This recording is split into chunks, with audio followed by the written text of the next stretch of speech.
제가 좀 일찍 끝나야 되는데 감정이 있어서. 근데 오늘 또 가다가 보니까 좀 늦었네. 우리 김은정 사모 나오세요. 우리 사모님이 25일 날, 이달 25일 날 필리핀으로 선교 떠납니다. 가기 전에 또 우리 교회에 있었던 일들을 얘기하고 싶다고.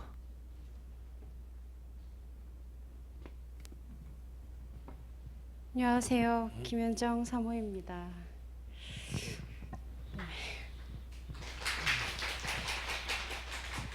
제가 처음에 2018년 8월에 세임교회에 와서 금식 기도를 드리고 받은 은혜가 너무 커서 내 인생에 다시 한번 이렇게 금식을 드리는 일이 있을까 싶었는데 이렇게 빨리 다시 자리에 세워주신 하나님께 감사와 영광을 올려드립니다. 간증을 하라고 말씀하시면서 목사님께서 너는 삶이 기적이 아니냐라고 하셨습니다. 돌이켜보니 정말 기적이라고 밖에는 표현할 수밖에 없다는 생각이 들었습니다. 저는 믿지 않는 가정에서 태어났거든요. 어렸을 때 부모님은 다툼이 매우 잦으셨습니다. 잦은 다툼이 있던 어느 날 엄마는 집을 나갔고 저는 동생과 남겨졌습니다. 엄마가 집을 나간 것이 제 탓은 아니었지만 내가 뭘 잘하고 있으면 엄마가 돌아오지 않을까라는 마음에 뭐든 다 열심히 했습니다. 청소도 열심히 하고 공부도 열심히 하고 그렇게 엄마를 기다렸는데 엄마가 돌아오지 않으셨고 동생과 저는 이제 외갓집으로 보내졌습니다. 이남 육녀의 장녀였던 엄마의 첫째 딸로 태어난 저는 할머니 사랑뿐 아니라 이모와 삼촌의 첫 조카 사랑이 어떤지 짐작하시겠죠. 그런 사랑을 정말 많이 받았는데 그 사랑이고 자랑이었던 조카가 매일 부딪히는 가족이 된 순간 누군가에게 저는 부모의 사랑을 빼앗긴 얄미운 상대였고 군식구가 된 것 같았습니다. 외갓댁 오기 전 친가에서는 큰아들만 예뻐하는 할머니의 눈치 그리고 객식구가 늘어서 예민해진 큰엄마의 눈치를 봐야 했고 외갓집에서는 누군가의 괴롭힘과 학대를 견뎌야 했습니다. 초등학교 때부터 죽음을 생각했었고요. 어떻게 죽을까 매일 연구했습니다. 아픈 건 싫었기 때문에 고통스럽지 않게 죽는 법은 없을까를 정말 연구했는데 백합 향이 굉장히 독하대요. 근데 그걸 모아서 죽으려니 너무 백합이 비싼 거예요. 어느 날 뉴스를 보니까 선풍기 바람을 쐬다가 여기가 진공 상태가 돼서 죽은 사람이 나오는 거예요. 근데 자는 동안 제 머리를 고정할 방법이 없는 거죠. 뛰어내려 죽어볼까 했더니 외갓집 동네는 포도밭이었고 시골이라서 떨어지면 죽을 것 같지 않은 거예요. 죽는 게 너무 어려웠어요. 죽는 것도 맘처럼 되지 않아서 어린 마음에 너무 슬프고 원망스러웠습니다. 나를 버린 엄마도 원망스럽고 괴롭히는 삼촌도 원망스럽고 괴롭힌다는 사실을 말하지 않으면 몰라주는 할머니도 자기 자식만 챙기는 이모들도 모두 다 원망스러웠습니다. 엄마를 찾는 동생을 달래며 긴긴 낮 시간을 보내던 어느 날 결심했습니다. 누구보다 잘 살아야겠다. 두고 봐라. 내가 너네보다 잘 산다. 저는 이를 악물었고 웃는 연습을 했습니다. 거울을 보며 이가 8개 보이는 미스 코리아 웃음을 연습했습니다. 웃으니까 그냥 제가 웃는 줄 아는 세상도 저에겐 우스웠습니다. 그런 세상도 원망스럽더라고요. 어디 하나 마음 둘 곳이 없었고 어렸을 때 시골 동네에 교회를 갔었는데 그 교회는 참 재밌고 좋았지만 부모 없이 혼자 온 아이에게 큰 관심을 보여주진 않았습니다. 아, 여기도 부모가 있어야 사랑받는구나 이런 생각이 들었습니다. 내 힘으로 살 수 있는 어른이 빨리 되고 싶은 생각뿐이었고 그렇게 사춘기를 지나 대학생이 된 저는 성인이 되었다는 사실이 너무 좋았습니다. 최선을 다해 놀았고 열심히 공부했습니다. 새벽부터 저녁까지 잠자는 건 죽어서 해야지 라면서 열심히 놀았고 공부했습니다. 그리고 자기 개발을 했습니다. 꼭 성공하고 싶었고 성공을 해야만 했습니다. 건축을 전공했거든요. 저는 여러 공모전에 출품했고 특별히 두각을 드러내진 않았지만 대전시 건축대전에서 대상을 받았고요. 상금과 함께 터키 여행을 부상으로 받았습니다. 교수님 추천으로 취업도 수월하게 할 수 있었습니다. 근데 그렇게 저는 겉으로 보이는 조금은 성공한 커리어 우먼처럼 보이는 삶을 살고 있었지만 겉으로 보이는 것과는 다르게 제 삶은 피폐했고 괴로웠습니다. 엄마는 신내림을 받았고 할머니는 대장암으로 투병하다 돌아가시고 8명의 이모 삼촌들은 각기 자기 이득에 맞추어 팀을 이루며 재산 싸움을 시작했고 그런 것을 보며 참 인생이 허무하다 생각 들었습니다.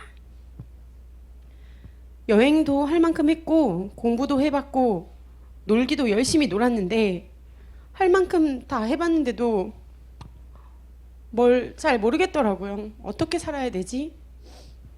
이제 뭔가를 찾고 싶었는데 엄마가 모시는 신은 엄마의 신이지 내가 의지할 만한 신은 아닌 것 같았고 그래서 동네 성당을 갔었거든요.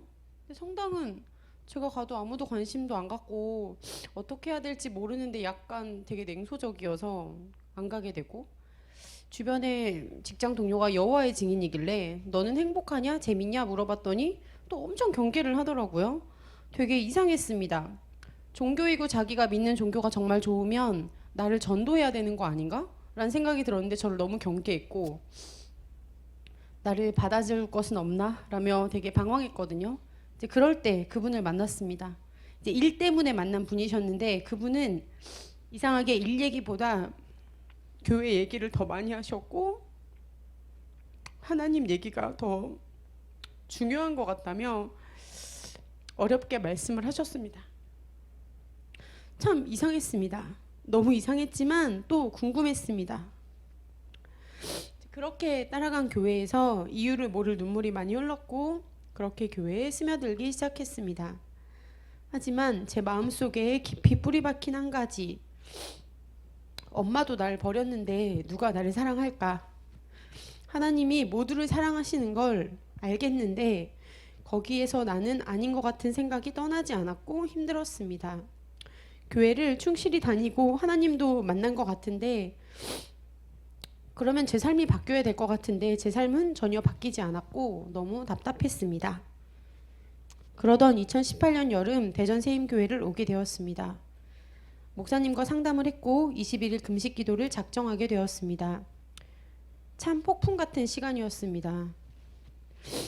믿고 싶지 않았지만 제 안에 뭔가 멍청한 애, 조상 귀신, 502살인데 자기 나이를 세다가 까먹은 할머니 매일이 참 버라이어티했습니다.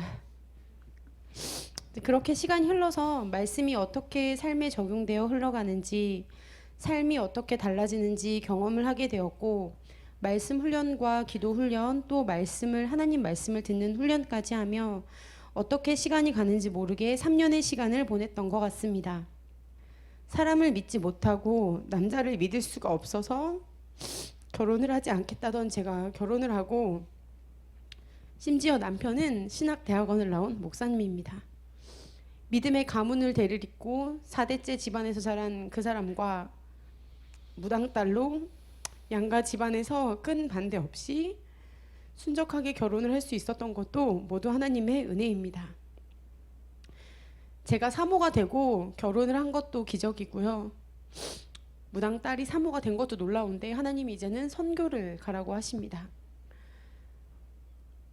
이런 삶을 살았던 제가 선교를 잘 알 리가 없잖아요. 선교가 뭔지는 잘 몰라도 대단하신 분들이 엄청난 사명을 가지고 가는 건지만 알았는데 제가 가게 되다니 참 제가 생각해도 놀라운 일입니다. 세임교회에서 말씀과 기도를 드리며 했던 것이 훈련인지도 모르고 그냥 신앙생활은 다 그렇게 하는 건지 알고 했는데 지나고 보니 제 안에 그러한 것들이 자리를 잡고 저를 키워내고 있었습니다. 불안한 세상에 불안함이 익숙함과 편안함으로 느껴지던 저에게 하나님이 주신 평안은 너무나 놀랍고 행복이었습니다. 나를 버렸다고 생각했던 엄마를 이해할 수 있는 마음과 상황을 보여주시고 회복시켜주시고 지금까지 인도했던 것이 모두 하나님의 계획 속에 있었음을 깨닫게 하심에 감사드립니다. 사모라는 호칭이 참 낯설고 몸둘 바 모르던 때를 지나 이제 좀 익숙해지고 적응되려고 하는데 다시 낯선 곳으로 가라 하시니 그 말씀에 순종해 갑니다. 선교를 준비하며 금식 기도를 통해 하나님의 주신 하나님의 은혜는 정말 이루 말할 수가 없습니다. 아주 작은 부분까지 세밀하게 응답하시고 만나주신 하나님의 은혜를 다 말할 수 있을까요? 하나님께 기도드릴 수 있는 자녀로 삼아주시고 하나님을 알게 하시고 구원해 주심에 너무 감사드립니다. 상황이 마냥 좋고 쉽기만 한 것은 아니지만 그럴 때마다 바라보고 의지하고 기댈 수 있는 분이 계심이 너무 감사합니다. 부족하고 할 줄 아는 것이 없는 제가 선교를 가서 뭘 할 수 있을지 잘 모르지만 인도하시는 하나님의 손길을 기대하며 순종함으로 나갑니다. 앞으로 쓰여질 하나님의 역사에 하나님의 종으로 함께하고 있다는 것이 너무나 설레이고 또 너무나 두렵습니다. 끝까지 하나님이 기뻐하시는 종으로 살아낼 수 있기를 기도드리며 매일 성실히 살아내겠습니다. 간증으로 삶을 나누고 은혜를 나누고 영광을 돌릴 수 있게 하신 하나님께 감사드립니다. 감사합니다.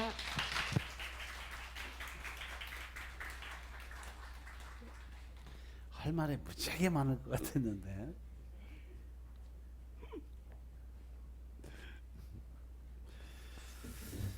그래요. 하나님의 계획하심, 또 하나님이 나를 사용하심, 그 안에 내 안에 순종의 그 복이 임했을 때 우리는 하나님의 종으로서의 사명을 감당할 수 있는 능력이 생겨요. 우리 윤정사모가 처음에 왔을 때는 진짜 한꺼풀 뒤집어 쓰고 온갖 세상의 질고는 다 짊어지고 보따리 한 3개쯤 짊어지고 온 것 같아. 그래서 그 모든 건 내려놓고 이제 하나님의 종으로서의 삶을 작정하고 또 결혼하고 이제 선교사로 가기까지 진짜 하나님이 엄청 많이 역사를 하셨어요. 그 엄마 무당은 교회 나오는 것 자체가 싫어서 그렇게 나를 구박을 했는데 그것도 이겨내고 그러면서 결국은 하나님의 종으로서의 사명을 감당하게 됐네요. 여러분들 이제 우리 김기란 목사, 우리 김윤정 사모 두 선교사들을 위해서 많은 중보, 기도가 필요할 때입니다. 늘 기도 드리실 때, 중보하실 때 늘 선교사 부부 놓고 기도하셔서 늘 하나님의 도우심이 함께 하시길 동행할 수 있도록 기도 부탁드립니다. 그리고 다음 주 수요일 날은 우리 김기란 목사님 선교사의 사명에 관한 각오의 말씀도 선포하시겠다니까 그때 또 수요일 날 기대하시고 들으시기 바랍니다.